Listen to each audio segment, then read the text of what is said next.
राधे राधे। भक्तों, जो विशाल हृदय प्रभु के प्रेमी भक्तजन होते हैं, उनका सहज स्वभाव होता है सबकी सेवा करना। भक्तों की, संतों की, दीन दुखियों की, गरीबों की, आर्तजन की। और यदि उस सेवा में निष्कामता होती है तो विज्ञापन से भी दूर रहते हैं। हाँ, यदि सेवा में निष्कामता नहीं होती है तो विज्ञापन भी करते रहते हैं। सेवा से भी ज्यादा विज्ञापन कभी कभी करते हैं। किंतु जो प्रभु के सच्चे भक्त होते हैं वो लोग निष्काम से भी होते हैं, निष्काम भक्त होते हैं। वो अपनी सेवा का विज्ञापन नहीं करते, चुपचाप करते हैं। और श्री हनुमान प्रसाद पोद्दार जी की ऐसी सेवा होती थी भक्तों। सहायता के विषय में, सेवा के विषय में उनकी शैली यही थी कि दाहिना हाथ दे और बाएं को पता न चले। ऐसे अद्भुत सेवा की निष्ठा थी। और ये अधिक उम्र में हुई हो ऐसी बात नहीं, बचपन से ही भाई जी सेवा के कार्यों में तन मन धन लगाते थे। अवसर मिलने पर कभी चूकते नहीं थे। और उनके पास से कभी किसी को निराश लौटते नहीं देखा गया। बचपन की वो भावना बढ़ती गई और आगे चल करके उनका जीवन प्राण ही बन गई। वो सामान्य व्यक्ति यदि चेतना अच्छी हो तो सेवा तो करता है, लेकिन कोई दैवी शक्ति वाली सेवा तो नहीं कर सकता है। ये सेवा तो वही कर सकता है जिसमें दैवी शक्ति हो, और पोद्दार जी के अंदर वो दैवी शक्ति थी। जैसा मौका आया उसी सेवा में लग जाते थे। एक दूलीचंद जी उनके निज परिकर में थे, जो प्रेस का कार्य भी संभालते थे। वो रात में उनके घर चोर घुस गए और दूलीचंद को बुरी तरह से मारा। चोट से उनका सिर फट गया, सारा शरीर रक्त से लथपथ हो गया और मृत प्राय से बेहोश हो गए। अस्पताल ले जाया गया। भाई जी की कृपा से सर्वोत्तम चिकित्सा की व्यवस्था की गई। भाई जी स्वयं अस्पताल जाते एवं घंटों उनके पास बैठे रहते, सेवा करते और कराते। पर्याप्त चिकित्सा की व्यवस्था की गई, लेकिन होश नहीं आया। ये 16 अप्रैल 1962 की घटना भक्तों। तब डॉक्टर लोग निराश हो गए, चिंताजनक हालत हो गई और प्रतीत होने लगा कि मृत्यु के साथ संघर्ष अब इनका आखिरी चल रहा है। बचने की आशा बहुत क्षीण हो गई। तो भाई जी को, यहाँ तक कि डॉक्टरों ने भी कह दिया कि अब इनको बचाने के लिए तो आपका आशीर्वाद ही काम कर सकता है। परिवारजन भाई जी से प्रार्थना करने लगे। तो अंत में भाई जी ने सभी को कमरे से बाहर जाने को कहा और कमरा बंद कर लिया। अब कमरे के अंदर, बंद कमरे के अंदर भाई जी ने क्या किया इसे तो वे ही जाने। पर इसके पश्चात ही लोगों ने अस्पताल में देखा कि दूलीचंद जी की हालत में सुधार, आशातीत सुधार हो गया। पहले तो होश आ गया, फिर सुधार होता गया और थोड़े दिन बाद बिल्कुल सुस्त हो गए। जहाँ डॉक्टरों ने जवाब दे दिया था वहां सब कुछ ठीक हो गया। ऐसी पवित्र उच्च कोटि की सेवा, आशीर्वाद, प्रेम और दैवी शक्ति, ये सब साथ में थे उनके। इस सेवा का मौका मिलते ही सेवा में लग जाते थे भक्तों। जब कभी गौ माता की सेवा का मौका मिलता था तो गौ माता की सेवा में लग जाते थे। भक्तों, भारत के स्वतंत्र होने के बाद भी गोहत्या का कलंक न मिटने से भाई जी व्यथित थे।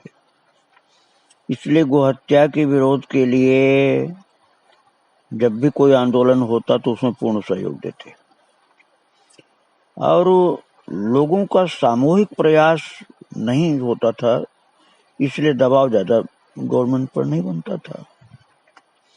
जब भाई जी स्वर्गाश्रम में थे, दिल्ली के प्रमुख कार्यकर्ता भाई जी के पास आए एवं गोरक्षा के लिए सभी का एक साथ प्रयास हो, इसके लिए भाई जी की चेष्टा करने के लिए प्रार्थना की कि आप चेष्टा करें तभी हो सकता है। तो उन्हीं दिनों प्रभुदत्त जी ब्रह्मचारी अपनी बद्रीनाथ यात्रा से लौटकर भाई जी से मिलने आए, और भाई जी ने सबसे पहले उन्हीं से सारी बातें गोरक्षा वाली की और उनको राजी कर लिया। संयोगवश करपात्री जी भी महाराज भी उस समय ऋषिकेश में थे। भाई जी ने, प्रभुदत्त ब्रह्मचारी ने और इन सब अपने भक्तों को साथ लेकर के करपात्री जी को पहले सूचित कर दिया था। उनके पास गए, उनसे सारी बातें निवेदन की। भाई जी की बातों से बड़े प्रभावित हुए और उन्होंने कहा कि मैं भी आपके साथ हूं। करपात्री जी भी उनके साथ हो गए, और उसी दिन शपथ पत्र पर करपात्री जी, ब्रह्मचारी जी, भाई जी ने हस्ताक्षर किए, और यहीं से आंदोलन के लिए सर्वदलीय रूप का बीजारोपण हुआ। उसी शपथ पत्र पर बाद में प्रमुख धर्माचार्यों के, राजनीतिक सामाजिक संस्थाओं के एवं गणमान्य व्यक्तियों के हस्ताक्षर हुए।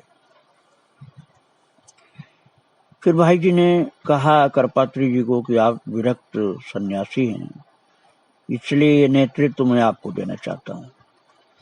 और फिर करपात्री जी के नेतृत्व में वाराणसी में बैठक हुई, जिसमें भाई जी एवं अन्य प्रमुख व्यक्तियों ने भाग लिया। और भक्तों, गोरक्षा अभियान समिति के गठन का निश्चय हुआ, प्रमुख बातों का निर्णय हुआ, और जहां कोई गतिरोध आया वहां भाई जी की विनम्रता, बुद्धिमत्ता, कार्यकुशलता आदि के फलस्वरूप उसका निवारण भी हुआ। करपात्री जी बहुत प्रसन्न हुए। करपात्री जी ने कह दिया, भाई हनुमान, अर्थ की सारी व्यवस्था का भार तुम पर है। भाई जी ने उस टाइम, अब ये बात है सन 1966 की, उस समय लाखों रुपए भाई जी ने इकट्ठा किया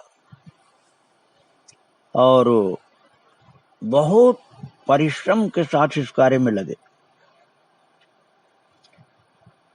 और भक्तों, सनातन धर्म प्रतिनिधि सभा, पंजाब के प्राण स्वामी गणेशानंद जी बहुत प्रसन्न हुए, और इस महान यज्ञ में सब लोग आकर के भाई जी के साथ हो गए। करपात्री जी बहुत प्रसन्न होकर के इनकी प्रशंसा करने लगे, और भाई जी ने कल्याण के प्रत्येक अंक में गोरक्षा संबंधी सामग्री अपने लेख की देना शुरू कर दी, और कल्याण के ग्राहक उस समय 1.5 लाख थे, और एक एक कल्याण को पढ़ने वाले कई लोग होते थे। तो इस तरह से लाखों लोगों के पास संदेश जाने लगा, और दिल्ली में विराट जुलूस का एक ऐतिहासिक आयोजन किया गया था, जिसमें स्वयं भाई जी सम्मिलित हुए थे। ऐसी आशंका थी कि भाई जी शायद गिरफ्तार कर लिए जाएं, लेकिन भाई जी के मन में जरा सा भी भय नहीं था। वे अपने परिकर मंडल के साथ दिल्ली के उस जुलूस में सम्मिलित हुए, एवं जब पार्लियामेंट स्ट्रीट में मंच के पास अश्रु गैस गोलीकांड हुआ तो भाई जी उसी मंच पर उपस्थित थे। भगवान ने उनकी रक्षा की, और पुरी के शंकराचार्य एवं प्रभुदत्त ब्रह्मचारी जी ने आमरण अनशन भी प्रारंभ किए। ज्यों-ज्यों अनशन की अवधि अधिक होने लगी, भाई जी राष्ट्रपति, प्रधानमंत्री, गृह मंत्री तथा विभिन्न सरकारी अधिकारियों को प्रतिदिन टेलीग्राम और पत्र भेजते रहे। और भक्तों, इसी तरह से जगत गुरु शंकराचार्यों को, विनोबा जी को, और इन सब लोगों को टेलीग्राम और पत्र भेजते रहे। आनंदमयी माता को भी कहलवाया कि वे इंदिरा जी को गोरक्षा के लिए प्रेरणा दें। भाई जी ने उस समय अथक और बहुत परिश्रम किया, प्रयास किया। उनके प्रयास से कोने कोने से जप के, अनुष्ठान के, प्रार्थना के समाचार आने लगे। लोग उत्साह पूर्वक जेल जाने लगे गोरक्षा के लिए। भाई जी ने आंदोलन के कार्य को संभालने के लिए अपने व्यक्तियों को भेजा। सरकारी क्षेत्र में लोगों को सही ढंग से सोचने के लिए अनुरोध किया। यद्यपि आंदोलन संपूर्ण भारत में गोवंश की हत्या बंद कराने में सफल नहीं हो पाया, क्योंकि विधि का विधान ऐसा ही था।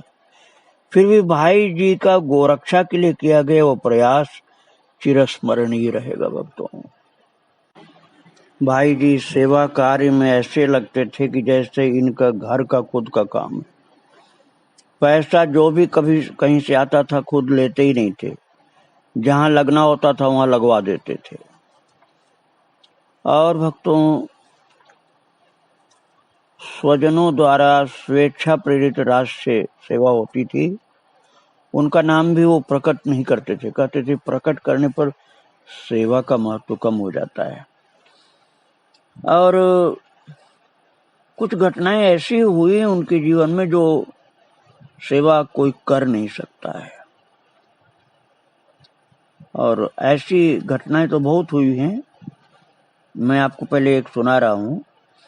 प्रसिद्ध राम सनेही संप्रदाय के संत श्री च्यवन राम जी ने अपने मन की एक अभिलाषा श्री हनुमान प्रसाद पोद्दार जी के समक्ष व्यक्त की थी। भक्तों, उन दिनों श्री भाई जी अपने पैतृक स्थान रतनगढ़ में रहते थे। संत श्री च्यवन राम जी राम नाम जप पर अनन्य निष्ठा रखते थे। उनका जीवन बड़ा सीधा साधा, संतोषित, सद्गुणों से भरपूर था। श्री भाई जी के प्रति उनके मन में बड़ी आत्मीयता, बड़ा स्नेह, बड़ी श्रद्धा थी। वे भाई जी को सिद्ध महापुरुष मानते थे, और यही हेतु था कि वे जीवन का अवसान भाई जी की सन्निधि में चाहते थे।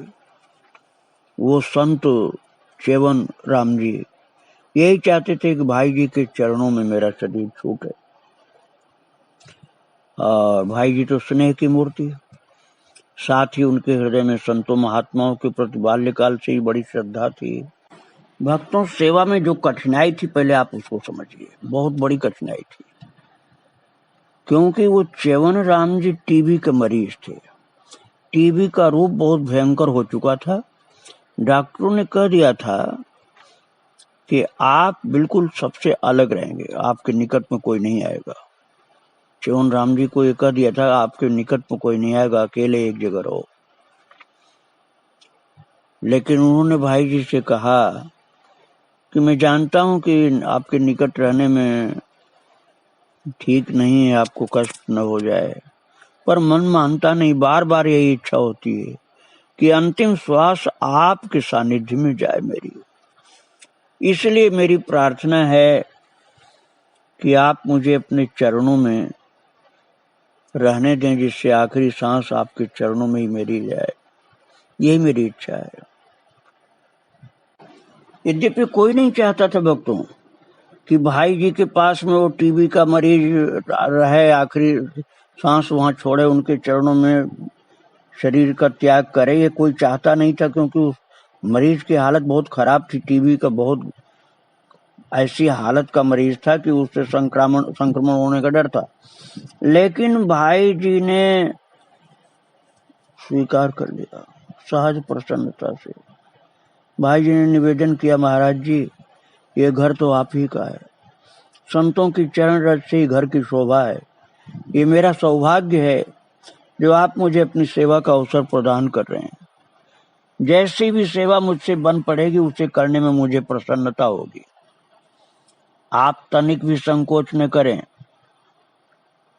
उन्होंने कहा च्यवन राम जी ने कि महाराज, हमको टीबी का रोग है और हालत टीबी की बीमारी की बहुत ज्यादा भयभीत करने वाली हो चुकी है। तो भाई जी मुस्कुराने लगे, बोले कोई बात नहीं, टीबी है तो क्या हुआ, टीबी का रोग है तो क्या हुआ, मरना तो सभी को है। भक्तों, महापुरुष लोग मरने से डरते नहीं, बिल्कुल नहीं डरते। अब वो प्रत्यक्ष च्यवन राम जी बता रहे थे कि बीमारी बहुत खतरनाक है, आपके पास रहने में आपकी सुरक्षा में बाधा न पड़ जाए।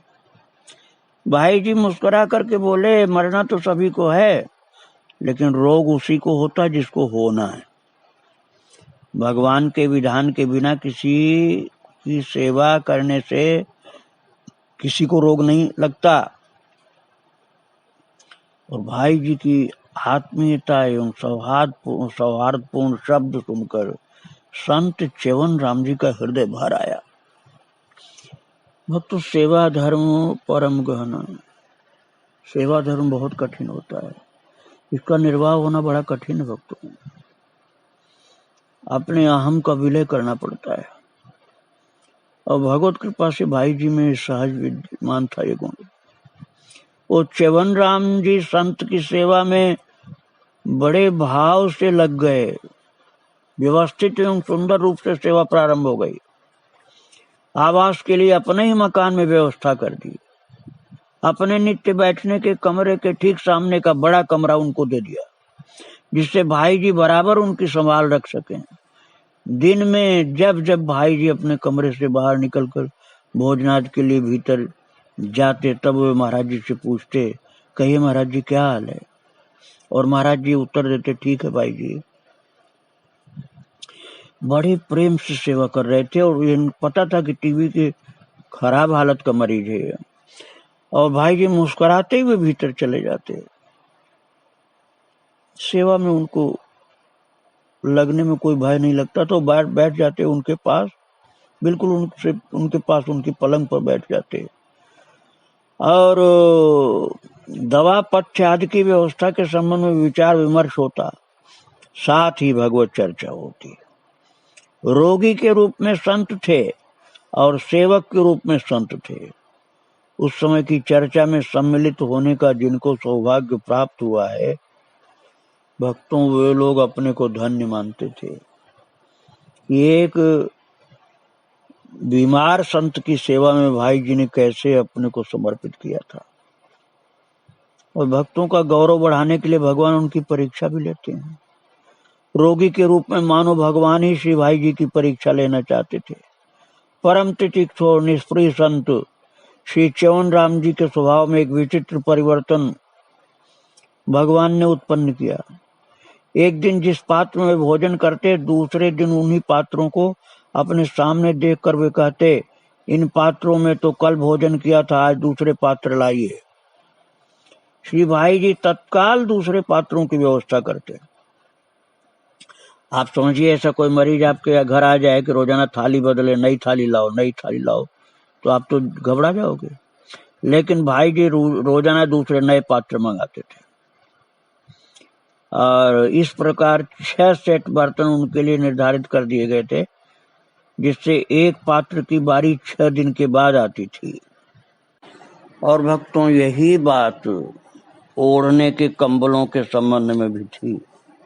कंबलों के भी कई सेटों की व्यवस्था भाई जी ने की, और कई प्रकार की विषम परिस्थितियां समय समय पर उपस्थित हो जाती थी, किंतु भाई जी का संत की सेवा में बड़ा उल्लास था।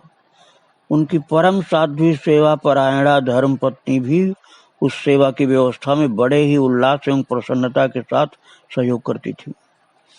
इस प्रकार सेवा चलने लगी। किंतु श्री भाई जी के प्रति समाज के सभी व्यक्तियों का अपनापन था। बहुत व्यक्तियों को तो उनके शरीर के प्रति से मोह था, प्रेम था, और ऐसे महानुभाव श्री भाई जी के पास पहुंचने लगे और उनसे प्रार्थना करने लगे, भाई जी आपने महाराज जी को अपने घर पर रखने का तो निर्णय लिया है, ये तो औचित्यपूर्ण नहीं है। महाराज जी को आप देखते ही हैं कि कितना कितना बलगम प्रतिदिन गिरता रहता है।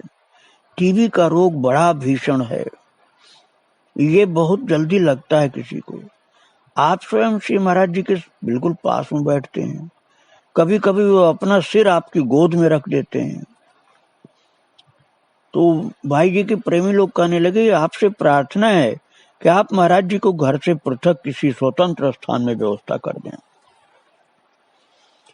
वो ऐसा जब भाई जी के प्रेमी लोग कहने लगे, तो भाई जी हितैषियों की आत्मीयता भरी सलाह सुनते और मुस्कुरा देते, और उन पर रोग की भीषणता का तनिक भी प्रभाव नहीं था। संत च्यवन राम जी भी अपना मन निरंतर भगवान में लगाए रखते थे। भाई पता नहीं कौन से जन्म का भाग्य था जो आखिरी टाइम में भाई जी उनके साथ थे। राम नाम का जप तथा भाई जी द्वारा संपादित एवं गीता प्रेस द्वारा प्रकाशित 2500 अनमोल बोल इस पुस्तक का स्वाध्याय करते थे, राम नाम का जप करते थे, भाई जी का दर्शन करते थे, अपने पास उनको बैठा कर रखते थे। रोग प्रतिदिन बढ़ता चला जा रहा था। श्रद्धेय स्वामी श्री राम सुखदास जी महाराज भी बीच बीच में रतन गढ़ाया करते थे और अपने हाथों से श्री महाराज जी की सेवा करते थे। महाराज जी और श्रद्धेय स्वामी जी गुरु भाई थे, अर्थात ये राम सुखदास जी और ये च्यवन राम जी, ये दोनों संत गुरु भाई थे। दोनों में बड़ा सौहार्द था। प्राण प्रयाण का समय आ गया।